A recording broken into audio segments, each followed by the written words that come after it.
నేను పెద్ద trouble shooter అంటారు. ట్రబుల్ షూటర్ కాదు, ఈజ్ అ బబుల్ షూటర్. ఆయన ఏంటంటే ట్రబుల్ ఆయన్నే క్రియేట్ చేస్తాడు, చేసి నేనే సాల్వ్ చేసినట్టు నటిస్తాడు.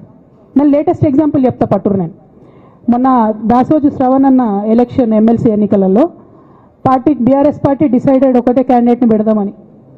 కానీ హరీష్ రావు గారు ఇంటర్నల్గా బీజేపీ వాళ్ళతో మాట్లాడుకొని ఏం చెప్తారంటే, మీ దగ్గర నుంచి ఒక క్యాండిడేట్ని ఇవ్వండి, నేను మామయ్యని కన్విన్స్ చేసి రెండో క్యాండిడేట్కి పెట్టిస్తా అంటే he wants to create a trouble. ఈ క్రైసిస్లో ఆల్రెడీ మన పార్టీలోకి వెళ్ళి 10 మంది ఎమ్మెల్యేలు వెళ్ళిపోయినాక, 38 మందిలో 10 మంది పోయినాక నువ్వు ఇంకో సెకండ్ క్యాండిడేట్ని పెడితే ఎంత కన్ఫ్యూజన్ అవుతుంది? ఎవరెవరు ఎటెట్ ఓట్లు వేస్తారు?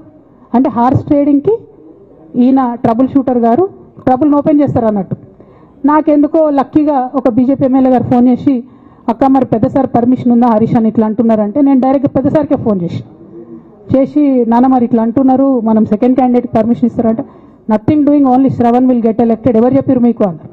అంటే నేను ఆ విషయం వెంటనే అటువైపు కన్వే చేసిన, లేదండి మాకు అట్లాంటి ఆలోచన లేదు. ఎందుకు ఈ రీసెంట్ ఎగ్జాంపుల్ చెప్తున్నా ఇవాళ అంటే, హరీష్ రావు గారు ట్రబుల్ క్రియేట్ చేసి ట్రబుల్ని మాఫీ చేసినట్టుగా ప్రయత్నం చేస్తారు. బీఆర్ఎస్ కార్యకర్తలందరికీ నేను నా తమ్ముళ్ళకి రిక్వెస్ట్ చేసి చెప్తున్నా, మా చెల్లెలకు రిక్వెస్ట్ చేసి చెప్తున్నా, మీకు పెద్ద స్థాయిలో జరిగే అన్ని విషయాలు తెలియకుండా అందరూ మన వెల్ విషయర్స్ అనుకుంటారు. అది మీ తప్పు కాదు, ఎందుకంటే కేసీఆర్ సార్ అంత ఓపెన్ మైండ్తో ఓపెన్ హార్ట్తో ఉంటారు కాబట్టి బీఆర్ఎస్లో ఉన్న అందరూ అట్లే ఉంటారు అనుకుంటారు. కానీ చాలా మందికి చాలా హిడెన్ ఎజెండాస్ ఉన్నాయి.